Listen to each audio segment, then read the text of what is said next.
TVC 16. Aqui você se vê.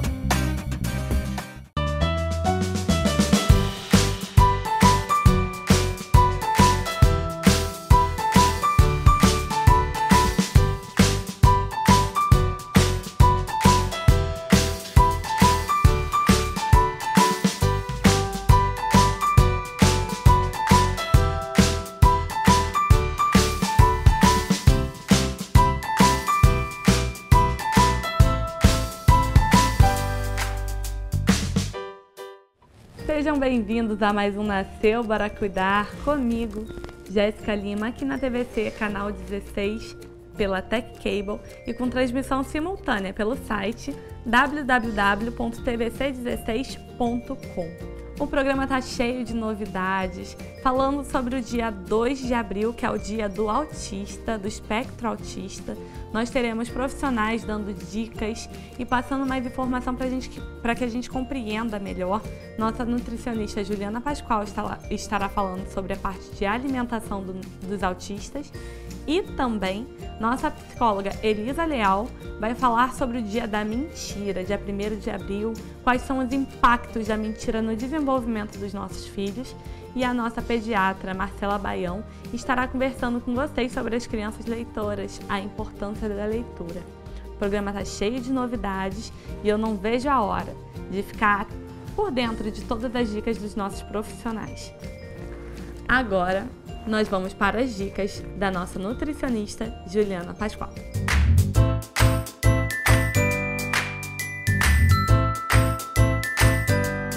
Olá pessoal, eu sou Juliana Pascoal, nutricionista no programa Nasceu Bora Cuidar, e hoje vou falar um pouquinho sobre alimentação e autismo, que é o transtorno espectro autista, né? Para a gente poder tirar algumas conclusões aqui juntos, falar um pouquinho sobre a importância da alimentação, algumas dificuldades que as mamães encontram com a criança espectro autista, tá bom? Para começar, gostaria de dizer que eu não sou especialista em tratar crianças né, como nutricionista que possuem o espectro autista. Mas eu gostaria de falar um pouquinho sobre o que a gente tem hoje, né, como referência em relação à alimentação. E aqui na cidade nós temos nutricionista especialista nessa área, então para quem tem o filho espectro autista, que gostaria de ajuda em relação à alimentação, procurem esses especialistas, deem uma atenção a essa alimentação, porque é muito importante, tá bom?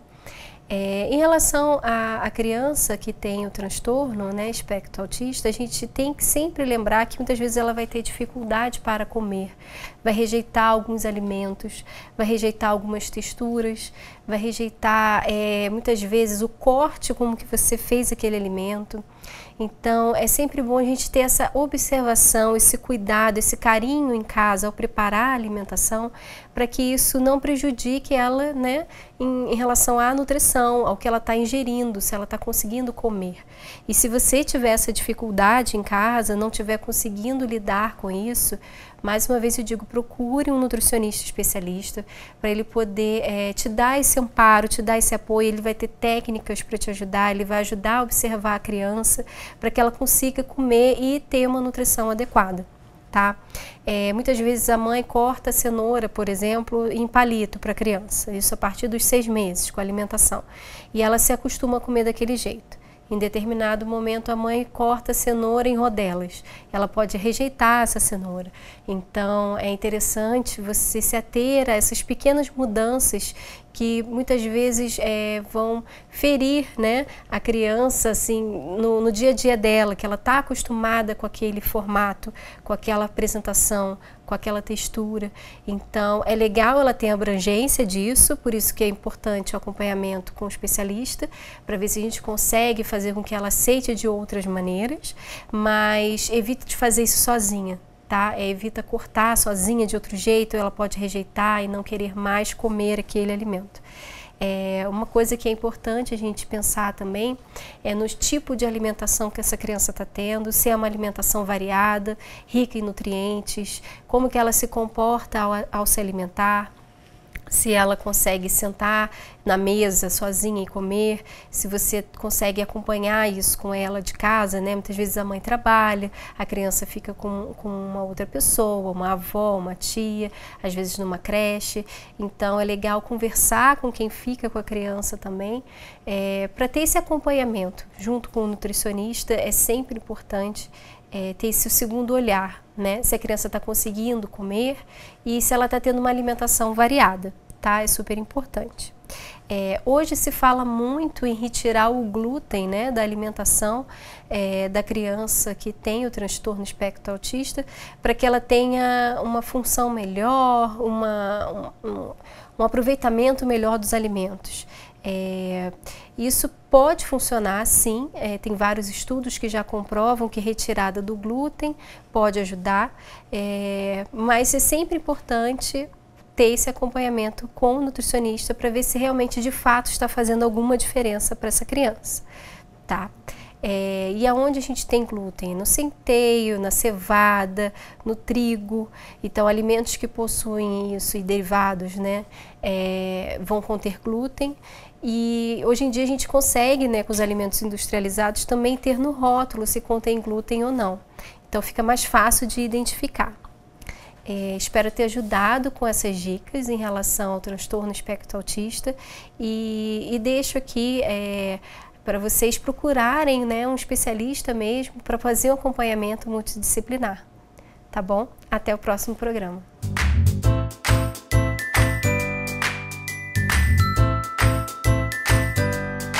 E aí, o que vocês acharam das dicas da nossa nutricionista Juliana Pascoal sobre como lidar, como que é a alimentação das crianças com síndrome do espectro autista?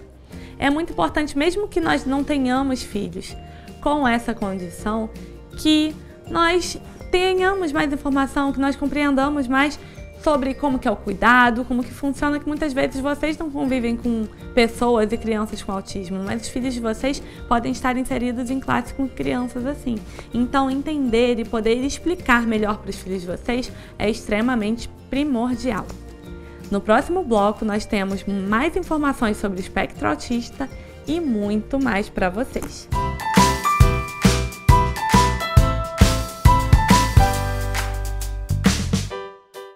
Anread Moda Infantil, 40 anos de tradição. A primeira loja de bebê da Rua Teresa. O enxoval mais completo e tradicional da cidade você encontra aqui. Do recém-nascido até os 3 anos de idade, deixando o seu bebê na moda. Na esquina da Rua Teresa com a Visconde do Bom Retiro, em um lindo prédio histórico da nossa cidade.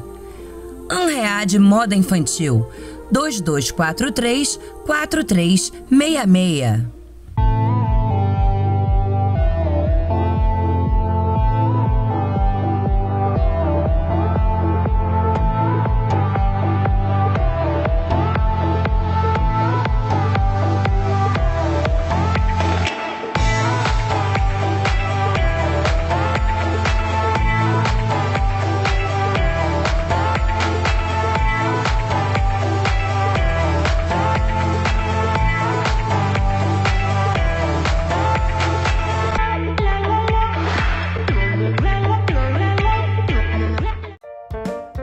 Vovó Luz Moda Infantil, roupas e acessórios para os pequenos, de 0 a 8 anos, lindas saídas de maternidade para meninos e meninas, kit berço, sapatinhos e muita fofura para vestir os seus príncipes e princesas, moda fashion para os maiores e muito mais. Vovó Luz, um espaço iluminado para vestir seus filhos. Rua Teresa 280, loja A. Aceitamos todos os cartões de crédito e parcelamos sem juros em até 4 vezes.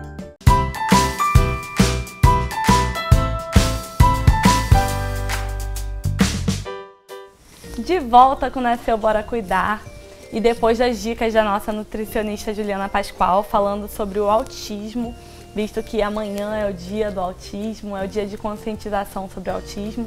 Eu estou novamente com os convidados, com os nossos apoiadores da APAI, né? O Ismael, a Lúcia e a Denise, para eles falarem um pouco mais sobre as características, como lidar com o autismo e como entender melhor, né? Para todos os pais daí de casa. Sejam bem-vindos mais uma vez aqui no programa. Primeiramente, eu gostaria de saber do básico, do que todo mundo quer saber. Quais são as características do autismo? Bom, eu não sou pedagoga, mas estou tão acostumada a trabalhar com autismo que a gente acaba pegando as características, né? Uma característica básica dele é o olhar, que ele não tem o olhar, ele tem dificuldade na afetividade, ele tem dificuldade na interação com a sociedade, né, com o outro. Alguns vêm sem a parte da linguagem verbal, né, e tem que ser trabalhado isso. Acho que são as suas características básicas, né? E a mãe, inclusive, percebe muito quando ele é bebezinho, na hora de amamentar, né? Que quando amamenta, a criança não tem o olhar para a mãe, né? Ele fica foca o olhar no seio, ou fica perdido. Ou fica perdido ali, isso. Além disso, do olhar perdido, dessas características, tem mais alguma coisa? Tem níveis de autismo? Porque tem crianças que não conseguem interagir, foi o que vocês falaram, de não ter a verbalização.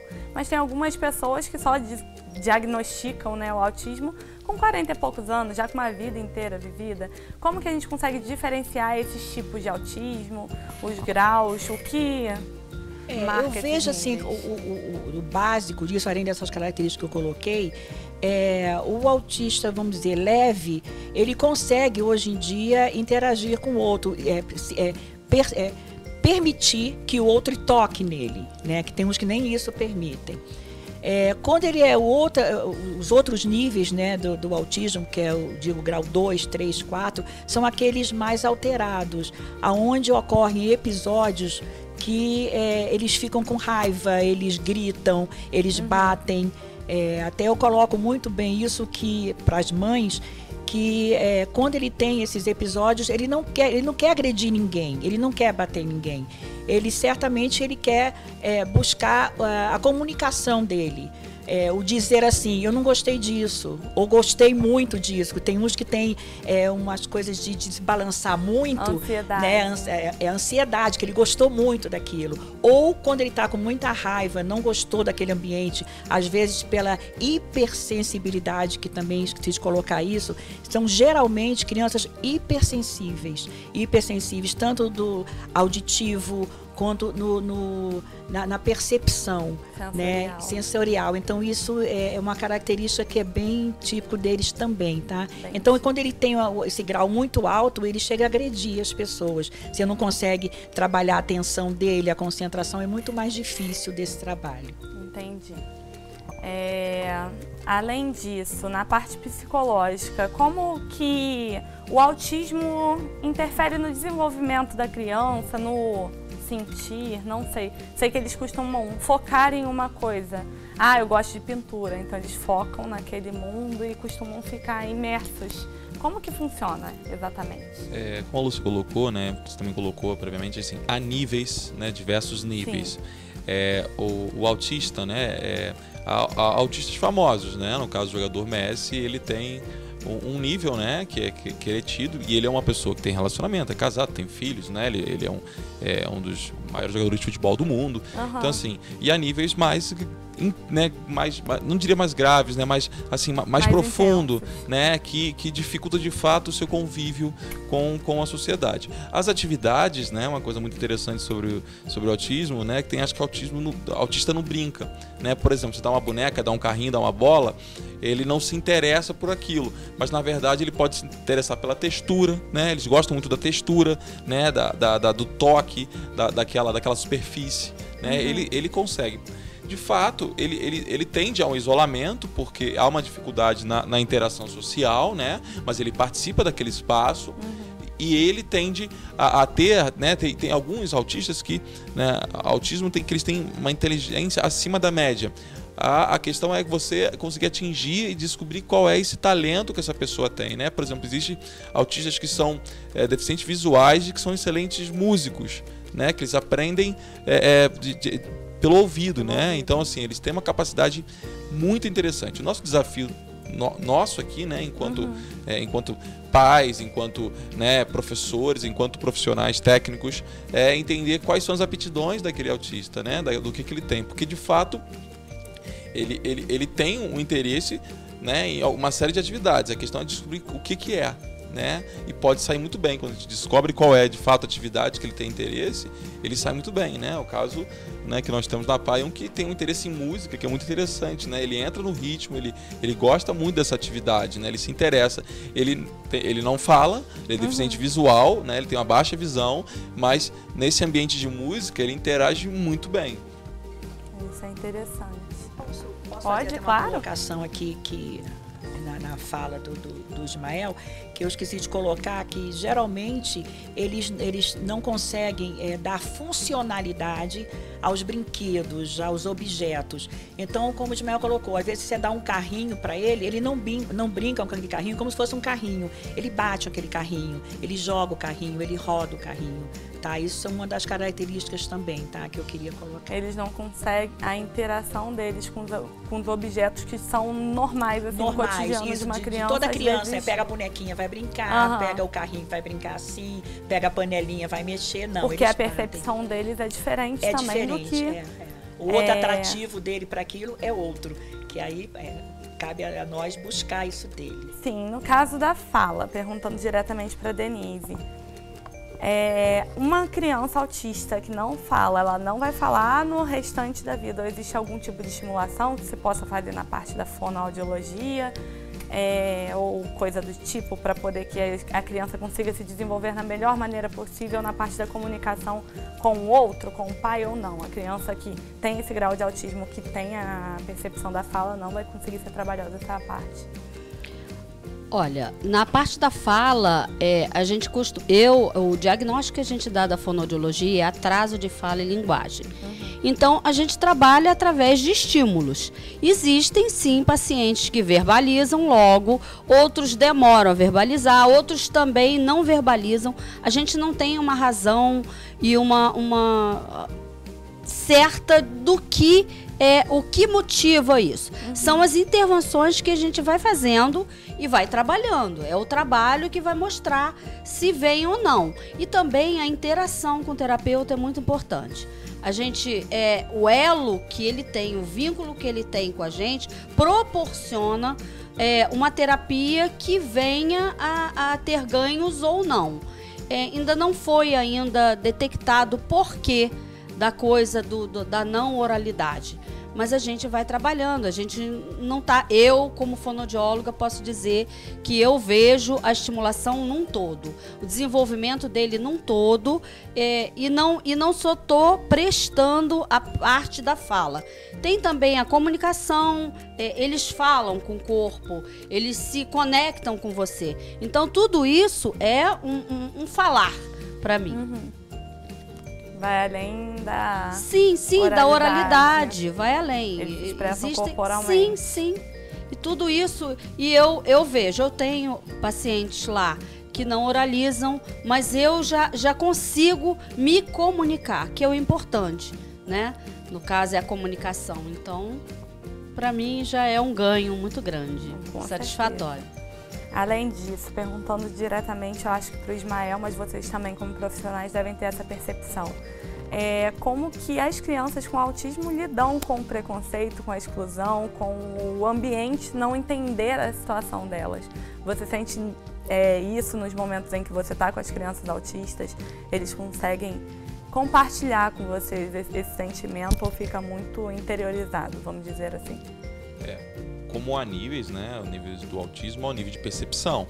Há alguns autistas que preferem, de fato, né? Não é uma preferência, mas ele tem uma característica de se isolar. Então, ele pode estar numa escola que as crianças podem ter uma receptividade, mas se ele for fechado, ele vai ficar no espaço dele, né? Sim. Então, assim, obviamente, níveis mais brandos do autismo, óbvio que vai sentir, né? Vai sentir uma rejeição, né? Vai sentir que há uma diferenciação. Mas, ao mesmo tempo, né? As escolas hoje, com os cuidadores, faz com que pelo menos o autista tem uma interação, né, com aqueles cuidadores. E aí, de novo, aquele caso, como nós falamos na semana passada, sobre o Down. Vai depender de cada instituição que serviço estará ofertando para que, né, aquela pessoa, né, ele se sinta inserida.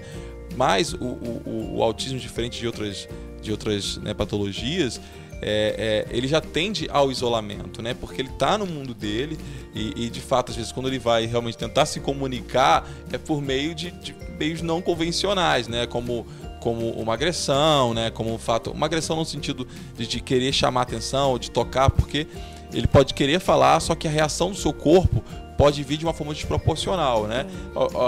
Pode acabar assustando algumas outras pessoas que não entendem qual é a relação.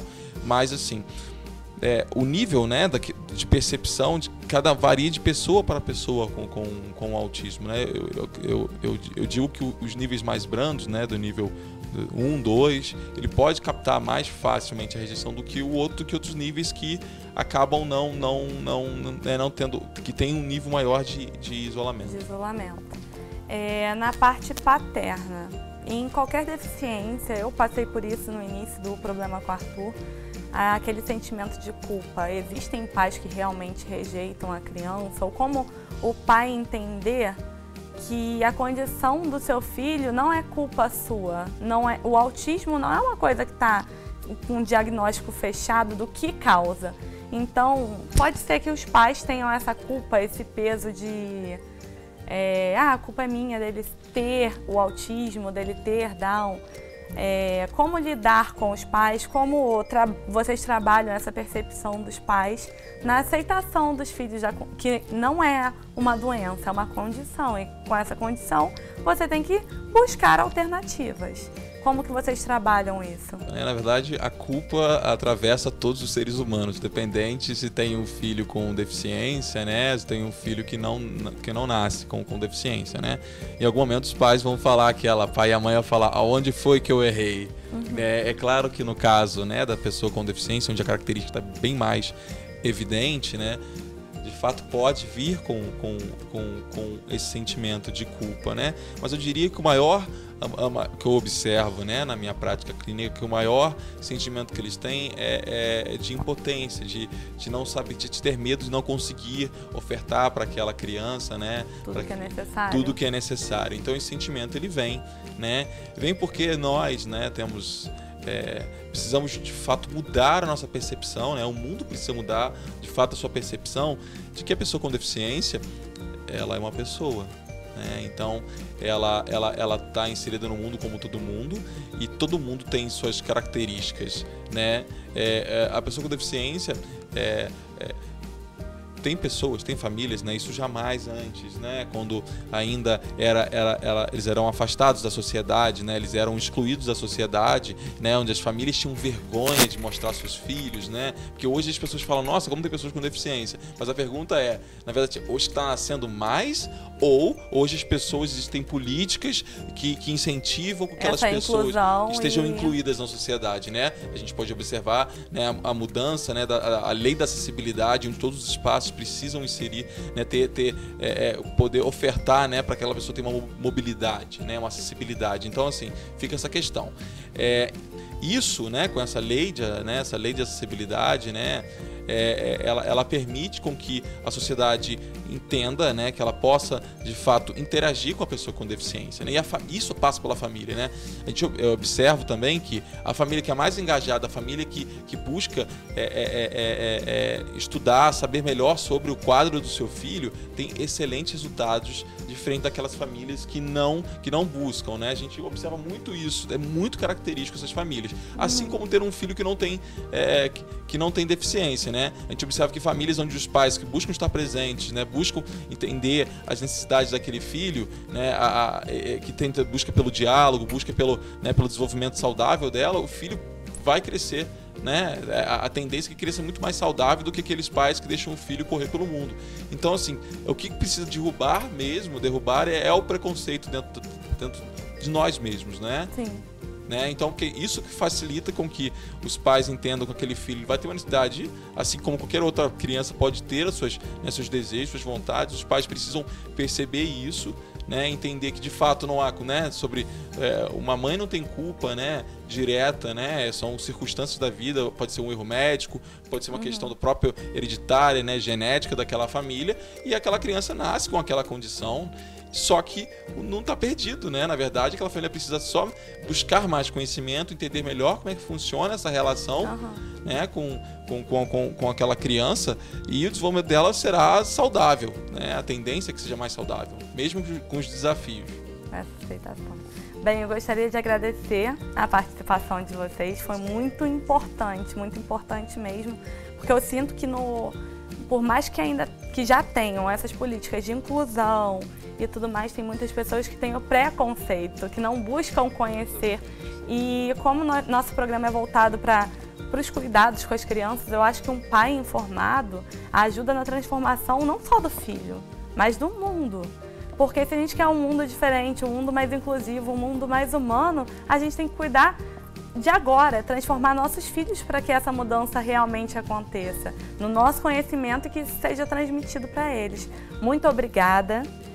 Muito obrigada, espero que vocês tenham gostado. Nos próximos programas eu vou tentar trazê-los novamente para a gente abordar mais temas, para trazer mais informação para vocês. Eles trabalham na PAI. Qualquer informação, preciso de um suporte, tem alguma dúvida, é só vocês aparecerem lá, que toda a equipe está preparada para poder tirar as dúvidas. Podem marcar uma reunião com algum dos profissionais para poder começar a instruir vocês. Os contatos, eu vou botar os contatos da PAI, os contatos dos profissionais, entrem em contato com eles, tá bem? E agora nós vamos para o bloco da nossa pediatra, Marcela Baião.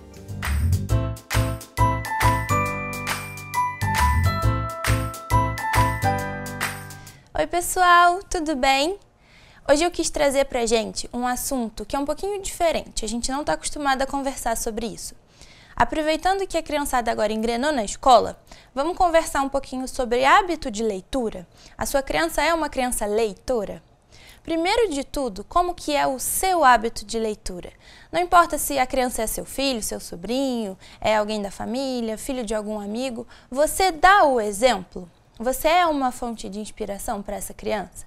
Você tem o hábito de ler? Você lê na frente dela? Você lê com ela? Você lê para ela?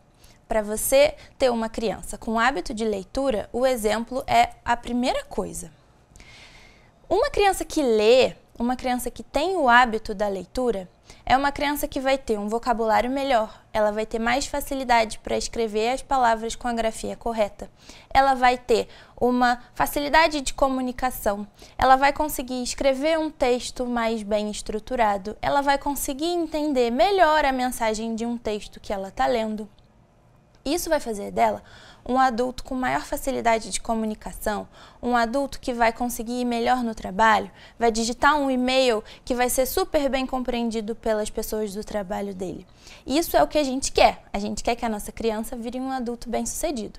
Então, ter hábito de leitura é boa parte do desenvolvimento da criança para que ela seja um adulto legal e bem desenvolvido.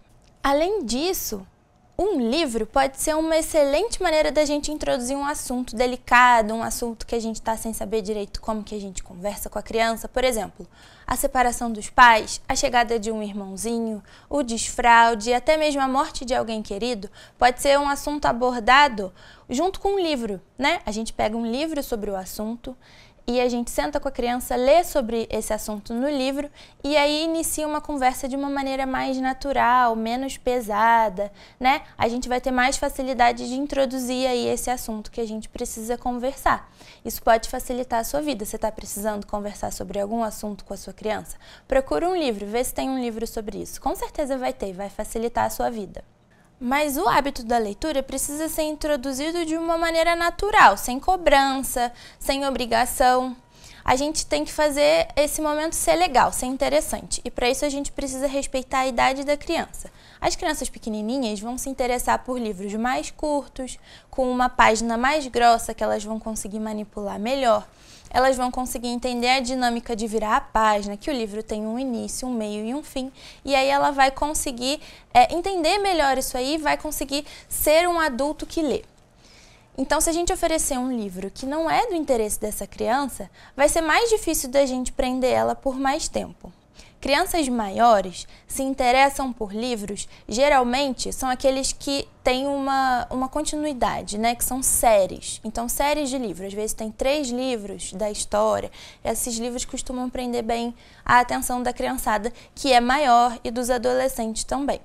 Então, agora que você já sabe como introduzir o hábito de leitura na vida da sua criança, a gente precisa manter esse hábito, né? Então, para isso, eu repito, você precisa ser o exemplo. Isso precisa ser realmente um hábito da sua família. Você precisa sentar para ler história para essas crianças, você precisa mostrar para sua criança que você também lê um livro, né? Então isso pode ser um momento legal entre vocês, de sentar, de ler um livro para a criança, uma história que vocês dois tenham interesse, e aí isso pode se tornar um momento legal para vocês também. Assim o hábito vai permanecer ao longo da vida dessa criança até ela virar um adulto. Combinado? Então é isso aí, gente. Eu espero muito que eu tenha ajudado. Espero que vocês consigam introduzir o hábito da leitura na casa de vocês. É importante para os adultos, é importante para as crianças e eu acho que vai ser super legal essa experiência. Depois vocês me contam, eu vou adorar saber se deu certo. Me conta lá nas redes sociais para a gente poder continuar esse assunto lá. Então é isso, gente. Até o próximo programa. Beijinho, tchau!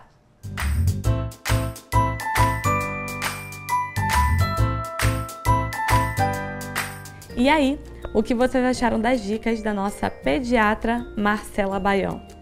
É muito importante, né? Estimular o hábito da criança, o hábito da leitura, né? Desde a infância. Eu, desde pequenininha, nunca fui muito fã de ler, mas eu sempre tinha o estímulo visual, de ver meu pai lendo. E hoje em dia, eu tenho uma atração, uma afeição muito maior por livros. E meus filhos têm um interesse gigantesco. O Arthur adora estar mexendo naqueles livrinhos de folha mais dura.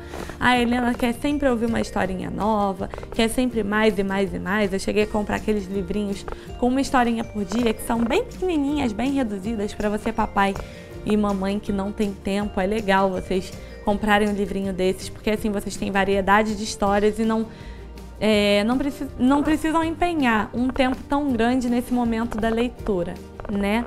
Mas a Helena sempre pede mais. Eu tenho que contar umas 3 ou 4 histórias quando é o livrinho pequeno para ela poder estar satisfeita. E o Arthur curte pra caramba esse momento também. É legal vocês se preocuparem, né, com a espessura da folha, de acordo com a faixa etária, a quantidade de texto mesmo que tem nos livros. E cabe seguir as dicas da nossa pediatra Marcela Baião. Com certeza ela trouxe muita coisa valiosa que, se vocês botarem em prática, vão auxiliar no desenvolvimento dos pequenos, tá bem? Agora nós vamos para um rápido comercial e daqui a pouco estamos de volta com muito mais.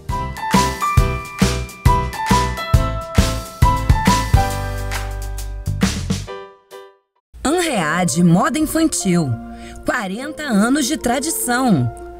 A primeira loja de bebê da Rua Teresa. O enxoval mais completo e tradicional da cidade você encontra aqui. Do recém-nascido até os 3 anos de idade, deixando o seu bebê na moda.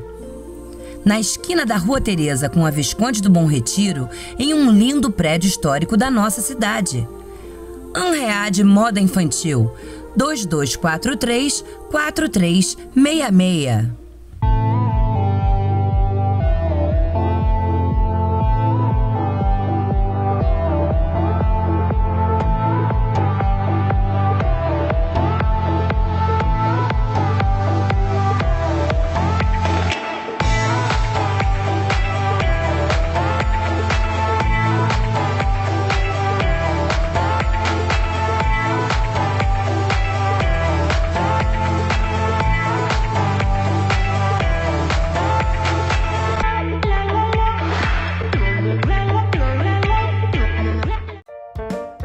Vovó Luz Moda Infantil, roupas e acessórios para os pequenos. De 0 a 8 anos, lindas saídas de maternidade para meninos e meninas. Kit berço, sapatinhos e muita fofura para vestir os seus príncipes e princesas. Moda fashion para os maiores e muito mais. Vovó Luz, um espaço iluminado para vestir seus filhos. Rua Teresa, 280, Loja A. Aceitamos todos os cartões de crédito e parcelamos sem juros em até 4 vezes.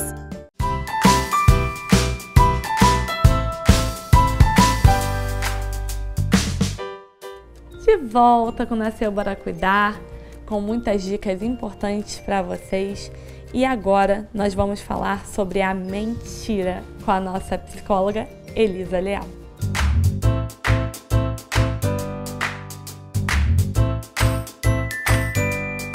Oi, gente, tudo bem? Tudo bom? Hoje a gente vai dar uma pausa sobre o tema abuso e a gente vai falar sobre a mentira, porque justamente hoje é 1º de abril, né? O dia conhecido como Dia da Mentira. E muitos pais não sabem lidar com isso. É um assunto que é bastante complexo, porque o que é mentira, o que é fantasia? Muitos pais ficam em dúvida de como tratar os filhos. Vou brigar, vou rir, vou achar bonitinho. A criança, ela consegue mergulhar no mundo de fantasias sem se dar conta do limite entre a realidade e a fantasia até uns 2 anos mais ou menos.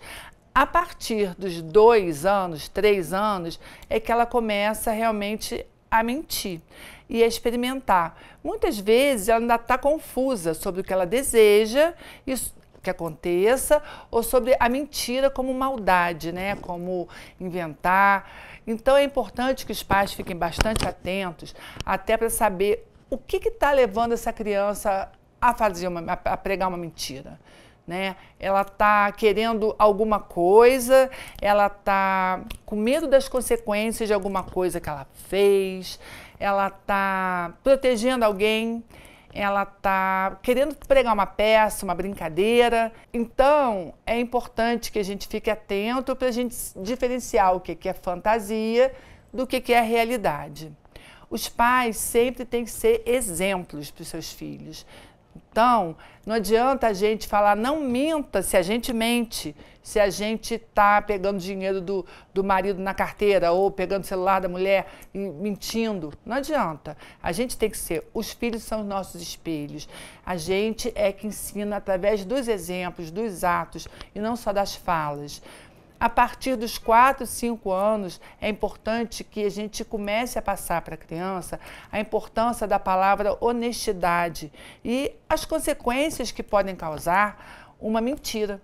E a gente tem, para nos ajudar, bastantes histórias, né, que contam sobre um menino que mentiu, o que aconteceu com ele. A gente tem várias historinhas que a gente pode contar para as crianças poderem idealizar, para poder criar uma dinâmica do que é aquilo de fato e não ficar só no mundo abstrato, mas conhecer as consequências do que pode acontecer uma mentira. Importante também é a gente falar para uma criança que sinceridade é uma coisa, mentira é outra. Às vezes a gente não é tão sincero, mas por educação. Isso é muito importante de explicar para os nossos filhos. Por exemplo, uma pessoa pergunta, eu tô gorda, você vai falar, tá imensa, você não pode falar isso. Gostou do presente? Não, detestei. Você não pode dizer, né? Por quê? Isso é mentira? Não. Isso é a gente não ser sincero demais, às vezes. A gente não tem que ser sincero demais com pessoas que podem ficar magoadas. A gente tem que medir a mágoa que a gente vai trazer à pessoa com o nosso pensamento, a nossa opinião. Outra coisa é mentir sobre fatos, sobre coisas que aconteceram. São coisas diferentes e a criança, aos poucos, ela vai compreender, vai conseguir separar uma situação da outra com facilidade. Então, quando você pegar o seu filho pregando uma mentira, a gente sempre fala isso aqui no programa, não chame de mentiroso. Nunca rotule seu filho, evite ser mentiroso. Não, olha, eu acho que você não está me contando a verdade. Tá? Esse é o caminho para a gente não rotular a criança, porque se você convence ela que ela é um mentiroso, ela vai ser um mentiroso. A gente não pode convencer nossos filhos de coisas ruins. Isso eu falo sempre aqui e é uma coisa que a gente tem que levar sempre, não pode esquecer. Então, se você pegar o seu filho numa mentira, vamos entender o contexto. Por que ele está mentindo para você? Ele está com medo de você? Ele não confia em você? Então, você tem que mostrar confiança, falar para o seu filho que ele pode contar com você. Claro que você não vai passar a mão na cabeça dele, mas também não vai fazer um escândalo. Vocês vão juntos achar uma saída e mostrar a gravidade, se for grave, daquilo. Se não, explicar que não tem necessidade dele mentir para você, que você é amigo dele e está ali para conversar sempre que ele precisar. Tá bem? Gente, espero que vocês tenham gostado. Um beijo grande, até o próximo programa. Até lá.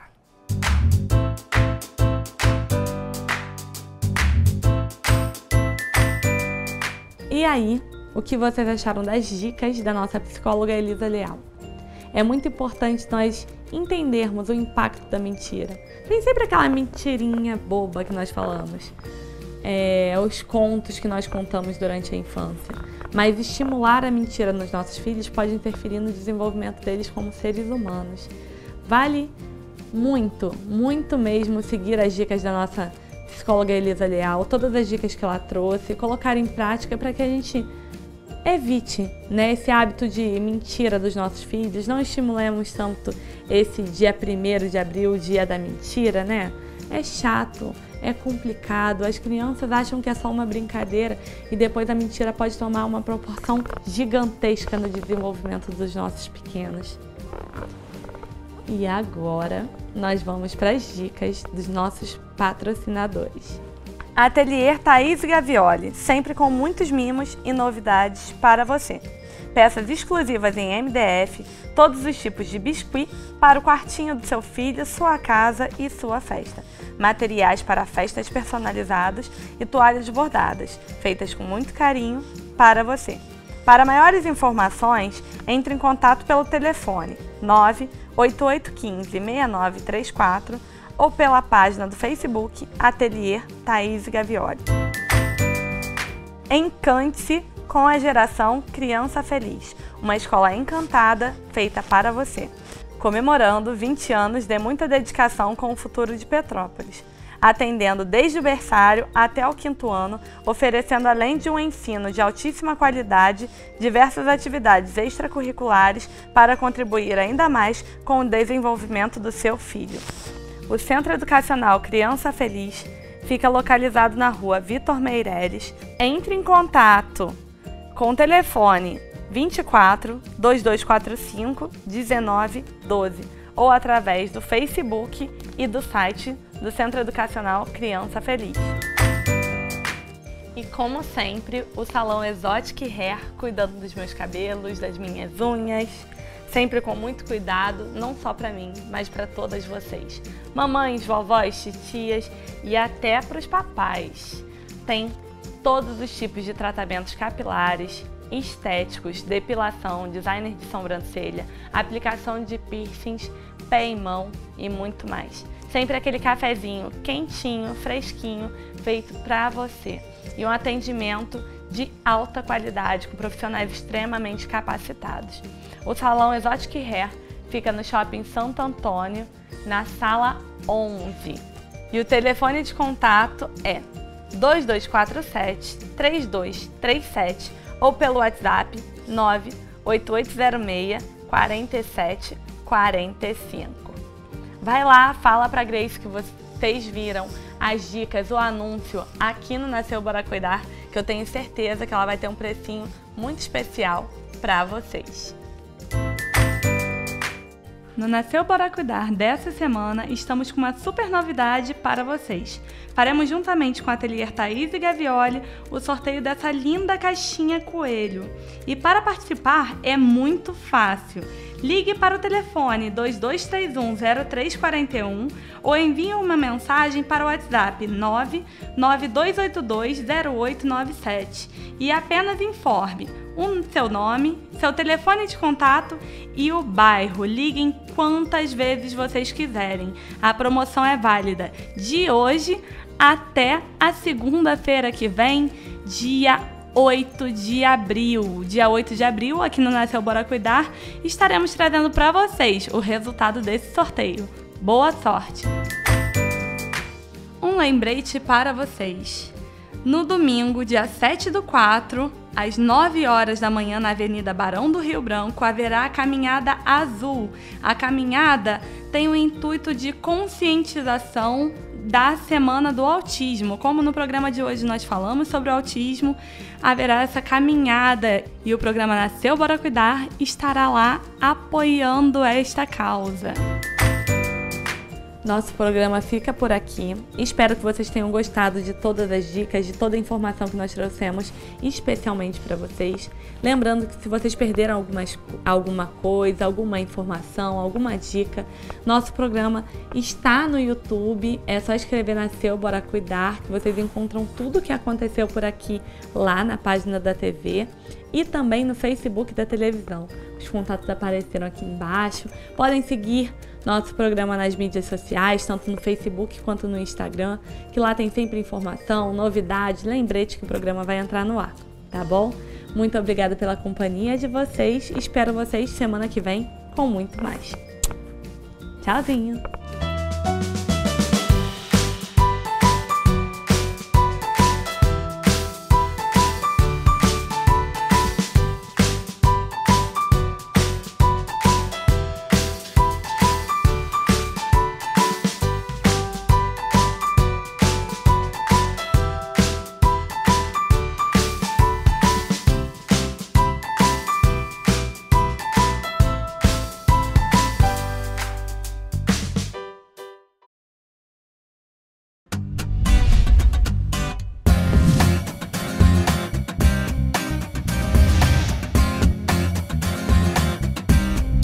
TVC 16. Aqui você se vê.